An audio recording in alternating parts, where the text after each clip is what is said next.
Yes. Starting off this session, we have Juan. He's a PhD student and a member of the QSS research group at the University of Leiden in Netherlands. And his research focuses on machine learning and natural language processing of papers to improve literature searches. So with that, the floor is yours. Thank you. So first, I will talk a bit about myself. My background is in biochemistry. I started studying biochemistry back in Chile, where I reached master's degree. And I realized that biochemistry was really not for me. So I moved to bioinformatics. And from there, I work in a company where we were trying to automatize the correction of paper writing. So that's kind of my connection with biochemistry. And from there, I moved into doing a PhD in data science in the University of Leiden. And now I'm in my last year, looking forward for the next step in my career. And I will tell you the core idea of my PhD project. So what I do is working with science maps that are a way of summarizing the content of a big collection of documents, specifically academic documents. So this is an example of how they look like. Okay, sorry. Okay. So what you see here is the real map of OpenAlex, which is a database or open database of academic literature that we use in CBTS Institute to evaluate the publications of universities.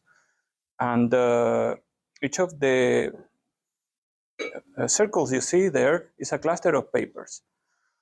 And these clusters were created from a network of citations. So papers that tend to cite each other are in the same cluster. And we color each of these clusters according to the most common category of these papers. Then we project them in a 2D space according to how much each cluster cites each other. And you get an idea of the shape of science overall the world. And it has many uses beyond what we do, that is to rank universities. You can also study the production of countries. So for example, this is the production of China. The redder, the more papers you have. And you can see that China publishes mostly in engineering. And then if you look at the production of the US, it's mostly biomedical. And then for the UK, it's biomedical with also social sciences. So people usually use these science maps just as they can. They trust them. And if you look at them closely, they tend to make sense. However, all science maps tend to make sense to an extent. It's very hard to say which one is better than the other. And it can be the case that, for example, you have a cluster of a topic, and effectively all the contents of that cluster are of that topic, but there's a lot of papers missing. And we have run into situations where people complain to us, this cluster that you gave me, this doesn't have the things I'm looking for.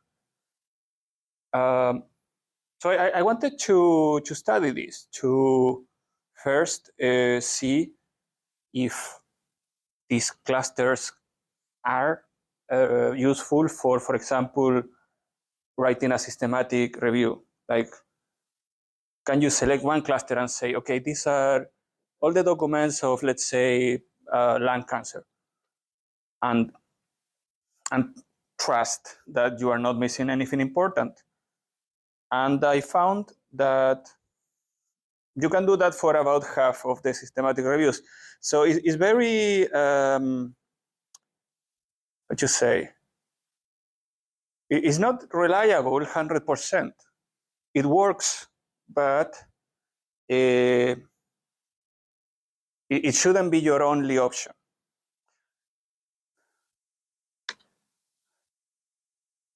So to make a map of science, you start with a collection of documents, and then you have to make this collection into a network.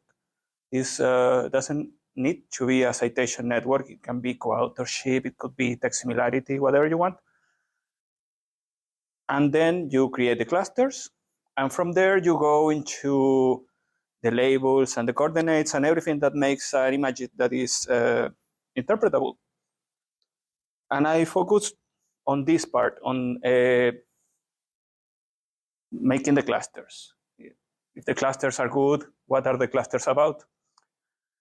And there's a problem that cannot be solved just by better methods. It's a problem that is conceptual. So let's say you have this set of documents, and you have topics A and B, but there's a document that belongs to both. So how do you decide which of these two clustering solutions is better? Both are right. They just describe, they just focus on different things. So I want to know, at least for citations and text networks, which of the two clusters will emerge? So people know before using science maps what to expect. To know, for example, if they are doing an analysis of the productivity of a country, if it makes sense to look for, let's say, history papers or engineering papers. So what can happen when you have clustering solutions that don't create the topic that you're looking for is that the papers of the topics are spread in many clusters. So this is a real example. Here in the x-axis, you have each one of these a cluster sorted by how many of the topic documents they have. And the green is how many documents, and the gray is the total size of the cluster. So there are only two clusters that contain mostly topic documents. This case in particular was documents of the field of invasive biology. And what happened is that these clusters are about organisms. So of course, none of these clusters is about invasive biology in itself. So I tried to make an experiment or to study this, to see which are the topics that are clustered and which are the ones that are not. And for this, I use mesh terms. This comes from PubMed. It's a system of classification of documents that is kind of the best that you can find in quality in science, and it's of biomedical. And then another nice thing of mesh terms is that they are organized in trees of topics. So I decided, instead of analyzing each of these topics that are like thousands and thousands, I analyzed types of topics, and they are already grouped by type of topic. And then I had to create metrics to say how good something is. And I made a protocol where you will identify all the clusters that contain the documents, and then you will select some of these clusters, and calculate first how many clusters you have. So the less clusters you need to select the documents, the better. And the other, the purity, which is the extent that these clusters contain only documents from this topic. So this is very similar to precision. So this is the mesh tree, contains 16 branches, which is the ones I use to analyze. And I also aggregated the topics because each document can only have about 15 mesh terms. And this means that usually you only have the mesh terms at the lower level. So I map all the mesh terms at the higher level to have all these topics be more complete. I also filter the mesh terms that were kind of redundant because they contained about the same topics, and I don't want to double count topics. And this is the protocol itself of how you calculate the metrics per topic. So you start with all the mesh terms, then you identify which clusters have the mesh term, then you use a threshold. So for example, here you're using half the documents. So you select clusters until you get half the documents, and then you can calculate these two metrics, the number of clusters, the inverse of the number of clusters, and the purity of the set of documents. And I obtain the following. So this is a sample of what I obtain. I use 3 resolution values. These resolutions control the size of the clusters.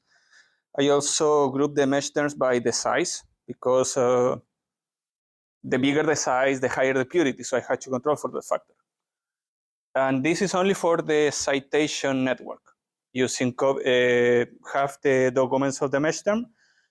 And I found that systematically, some topics were at the top, some topics were at the bottom. So the ones that were at the top, that were clustered the best, were diseases, organisms, methods, and anatomy.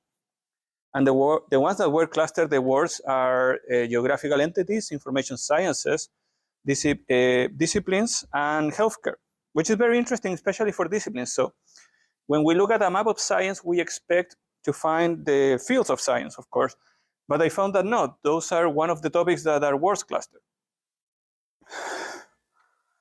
This is a more expanded summarization of the results that contain all the experiments I did.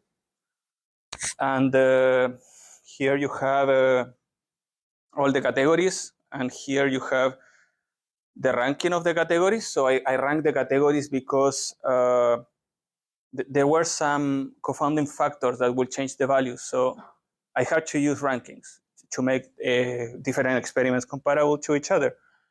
And something very interesting happened. So this is the one for citations, and this is for text similarity. And they are about the same. So it doesn't matter if you use citation network or text similarity network, you will get similar topics.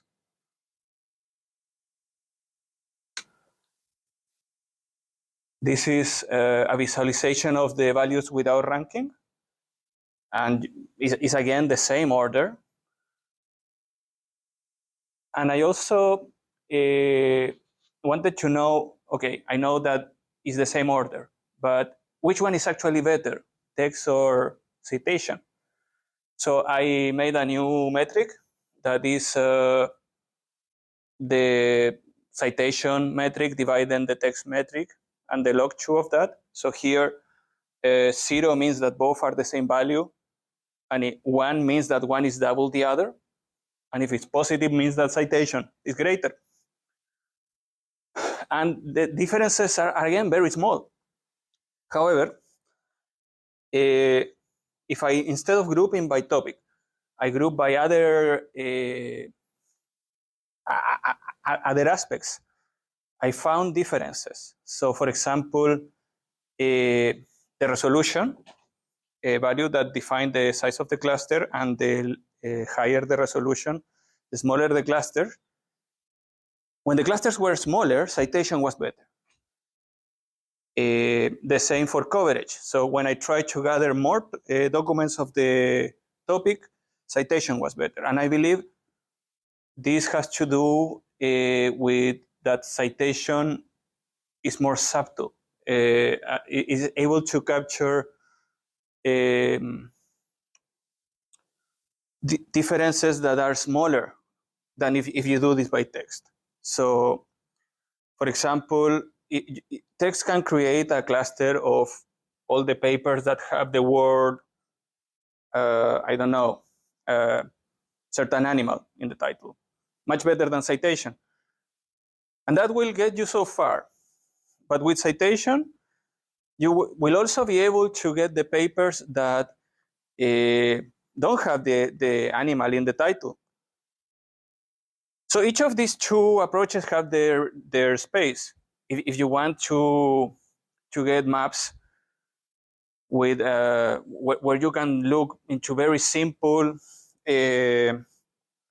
without caring so much if you are missing some papers, just make a very simple summary of what's going on, you can use text. It will work very well.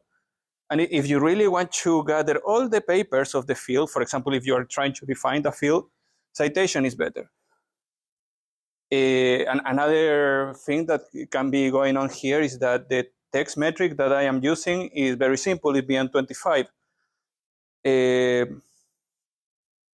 And now, so this is our old results, and now I'm using SentenceBird, and I am finding differences. So it could be that this is more about how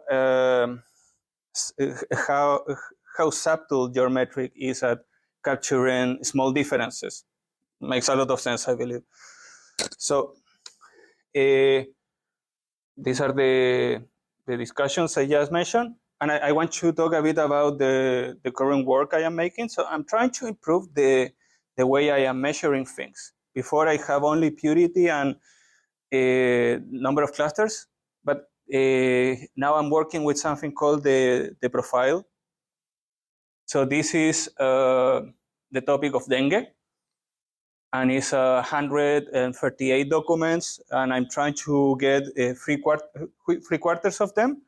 And I try several resolutions, will give me different sizes, and that means I need different number of clusters to get up to that. And this is much intuitive. So now I can tell people, okay, if you have 3 clusters, 1/3 of them will contain the papers about dengue. And I also am exploring other types of networks. These are, for example, networks of co-citation in patents, co-citations in policy, Facebook authors, Twitter discussions, Twitter authors, and just paper authors. And here the colors tell you how much better is this than SentenceBird. So I am testing the network using only the external source or mixing it. And I saw that the one that gives you the best result is if you use Twitter discussions. So Twitter discussions are threads of Twitter. And papers that are mentioned in that thread are connected. And beyond that, also if you use author co-citation, you will get very good geographic entities, which is something that citation and text was very bad at. But I am still working on these results.